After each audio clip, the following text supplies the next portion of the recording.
Hello, and welcome to this month's synth tutorial with computer music. This month we're going to be creating a really luscious pad, which we're calling the fifths pad. It's called this because the oscillators are going to be used in a tuned pattern that's one perfect fifth apart. So let's crack straight on by loading an instance of the ZebraCM plugin into your favoured DAW. Once you've opened it up, let's begin by performing an initialization, and we do this by going to the small window at the top of the display, clicking, coming down to Init for Initialize, and selecting. This patch is definitely one of the louder patches that we've created using the ZebraCM, so we're going to strongly recommend that you go down to the Master Volume Control, which is on the bottom right hand side of the plugin, click and hold, and if you keep a beady eye on the display at the top, you should see a value which is represented by the position of the pot. We're going to set it to a value of 20, which feels quite low, but it's where we need to be for this particular patch. And for anyone new to using the ZebraCM, the same applies for any tweak that we make to any pot. You'll see the value displayed in this upper window here. So let's begin creating our sound by going to Oscillator 1 on the top side. We're going to leave the volume control where it is and also leave it set to a sawtooth. However, we're going to induce some wave aliasing, which we do by clicking on the number 4 within the Oscillator 1 section. This means that we now hear 4 simultaneous waveforms, which are going to sound like this. What we have there is 4 waveforms compiled on top of each other, but because they're all digital, they're all playing at the exact same time, so it doesn't sound particularly pleasant. We can sweeten this effect by bringing some detune into play. So visiting the detune pot, click and hold, drag the mouse up until you see a value of 5 in the upper display, and it should sound immediately better. So we're now going to visit Oscillator 2 and predominantly set it up in much the same way as Oscillator number 1. Unlike Oscillator 1, we have to turn the volume up, so we can move this up to a value of 100 to match Oscillator 1.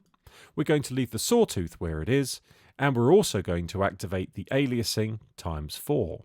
Much like the detune we performed in Oscillator 1, we're going to do the same thing with Oscillator 2, but instead of adding a +5 value, we're going to induce a -5 value, which now sounds like this. Having tweaked those settings in Oscillator 2, there is one last little change that we need to make, and it's to do with the main tuning pot within the Oscillator 2 section. We need to click on this pot and drag it up to a value of 7. Now this relates to the number of semitones, 7 semitones being a perfect fifth, so we now have this sound. And it now means that anytime we play any notes, we get that chord by default. Our next port of call is the filter section. So moving over to the filter on the side here, we're going to select the filter from the menu, which is described as low pass LP excite. We also need to change the cutoff value, which we're going to set to a value of 83. So once again, adjusting the pot level, keep an eye on the display at the top. We're going to exploit a routing, which has already been set up for us by default, which is going to send envelope 2 in the direction of the filter and predominantly the cutoff control. We can specify the amount of this that we want to come into play by visiting this user assignable pot, which is currently set to envelope 2. We're actually going to leave it set to envelope 2, but change the pot value to a value of 37. You might also like to add a little bit of overdrive to your sound as well, if you feel you want to add some crunchiness.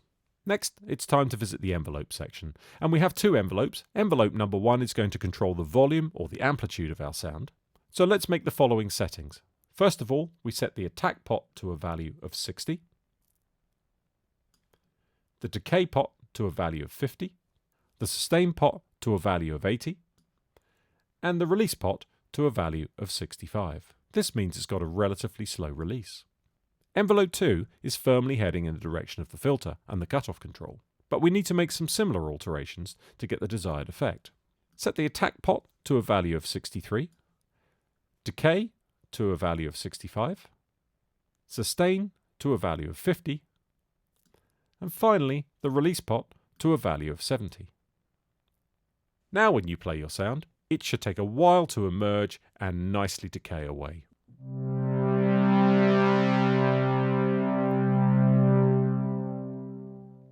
Now that's a pretty impressive sound just as it stands at the moment, but if you play a triad, say we play the notes C, E and G, we get this effect. And it's very lush indeed. We can improve the sound even further by adding some third-party effects, either from your DAW or third-party companies. we're going to add a stereo delay, which will just thicken the texture even further.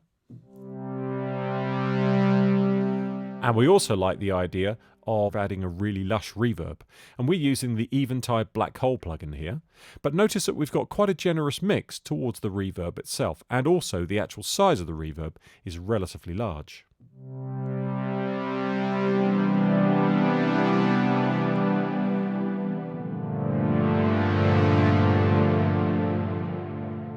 So there you have it. There's our fifths pad. We'll see you next time.